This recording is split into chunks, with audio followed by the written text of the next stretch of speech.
Terima kasih Anda masih bersama kami di Berita Banten, dan bagi Anda yang baru saja bergabung, kami hadirkan kembali 3 berita utama pagi hari ini. Bahwa ratusan penumpang KMP Royce 1 terbakar.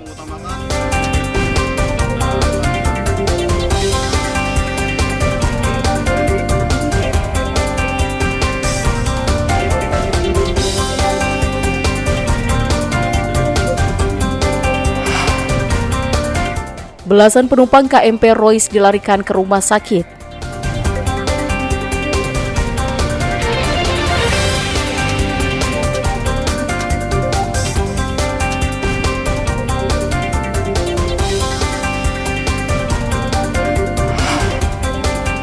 Polisi tangkap pelaku TPPO.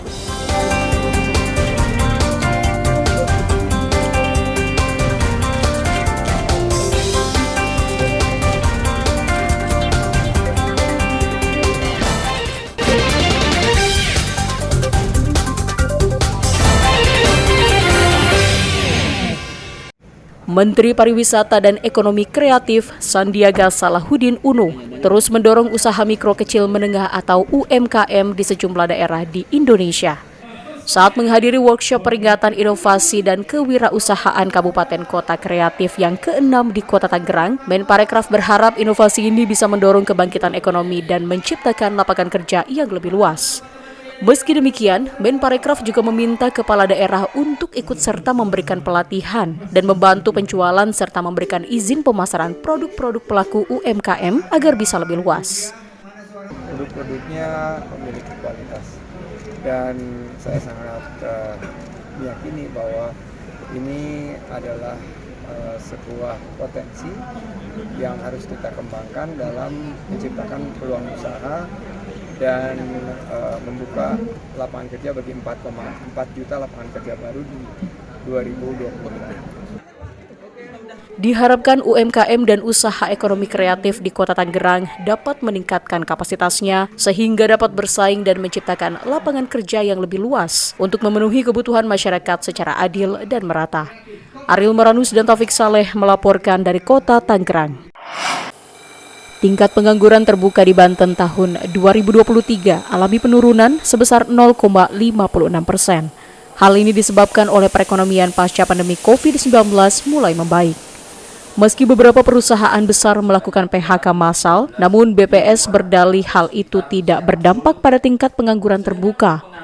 Korban PHK diberikan pembekalan dan keterampilan untuk mandiri. Selain itu, sektor UMKM juga sudah mulai menggeliat yang berdampak terhadap penyerapan tenaga kerja.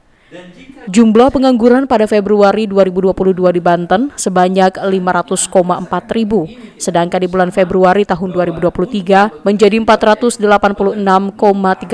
ribu orang.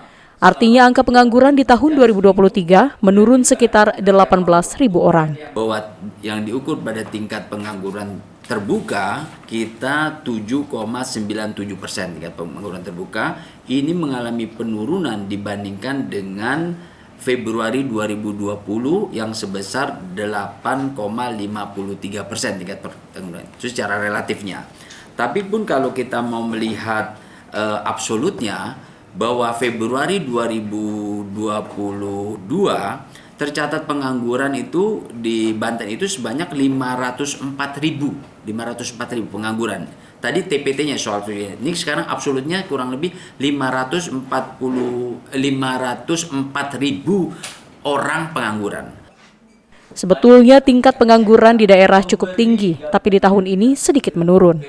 Ariel Maranus dan Rizal Ramdhani melaporkan dari Kota Serang. Rumah Sakit Umum Kabupaten Tangerang mulai melayani pemeriksaan kesehatan bagi para peserta pemilu 2024 mendatang. Terhitung dibukanya pendaftaran calon legislatif oleh KPU yakni pada tanggal 1 Mei 2023. Sedikitnya terdapat lebih dari 300 bacalek dari sejumlah partai yang sudah melakukan pemeriksaan kesehatan di Rumah Sakit Umum Kabupaten Tangerang. Pemeriksaan ini sebagai salah satu persyaratan wajib yang harus dimiliki oleh peserta pemilu.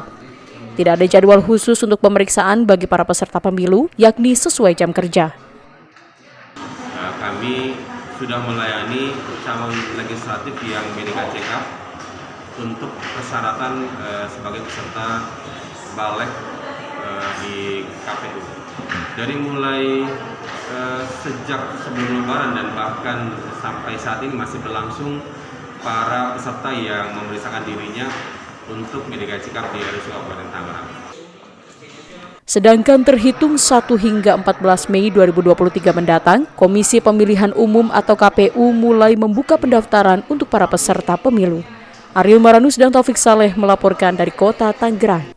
Ya, informasi tadi mengakhiri berita Banten pagi hari ini. Saya Rusdi Maulana mewakili kerabat kerja yang bertugas mengucapkan terima kasih. Selamat pagi dan sampai jumpa. Selamat sore, Komandan. Saat ini kami sedang melaksanakan evakuasi penumpang di kapal. Saat ini kami sedang mencari celah lagi untuk proses evakuasi.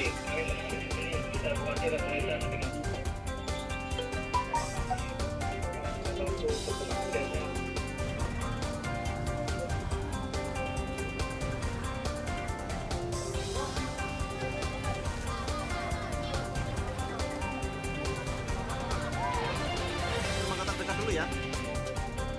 Silakan masuk Bu, duduk Bu.